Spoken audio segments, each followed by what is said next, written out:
तो जी ये नारायण में फ़र्स्ट टाइम इस साल एक नई चीज़ इंट्रोड्यूस हुई है जो कि पंजाबी दाल चावल है। ये लाहौर की सौगात है, वाकई ग्वाल मंडी की मशहूर, और वाकई ये लाहौर की सौगात है।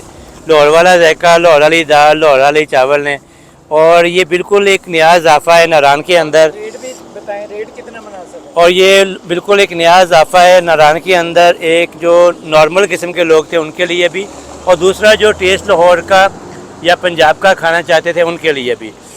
तो ये अपनी गाड़ी के अंदर इन्होंने अपनी पूरी दुकान लगाई हुई है जिसमें वो दाल चावल बेचते हैं, और इनका टेस्ट भी बहुत अच्छा है और इनका काम भी बहुत अच्छा है। तो मैं पूछना चाहूँगा जो इनके ऑनर है, जो बनाते हैं दाल चावल को, वो कहाँ से हैं और फर्स्ट टाइम इन्होंने किया, उनका कैसा रिस्पॉन्स आ रहा है।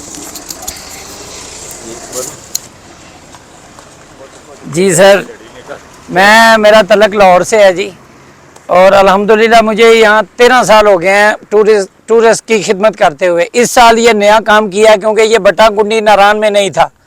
अल्हम्दुलिल्लाह बहुत अच्छा काम है अल्हम्दुलिल्लाह। और कुक भी मेरा स्पेशल है, लाहौर से मैं कुक लेके आया हूँ जो कुकिंग करता है। ये घर की बनी हुई दाल चावल है और ये रेट भी बिल्कुल मुनासिब है।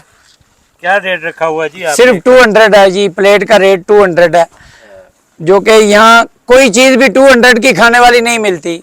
चना चाट है वो भी 200 रुपये की कोई नहीं देता, और हम दाल चावल सलाद रायता सारा कुछ 200 रुपये में दे रहे हैं। तो जी बिल्कुल वाकई ये एक इजाफा है यहाँ पे नारायण के अंदर इस तरह का कि एक नॉर्मल बंदों के लिए एक नॉर्मल खाना और इतने अच्छे रेट में पेट भर के खा लेना, ये किसी नेमत से काम नहीं है। अल्लाह ताला इनके रिज़्क़ में बरकत डाले, और बिल्कुल उन्हें लाहौर वाले जायके, लाहौरी जायके यहाँ पे दिए हुए हैं।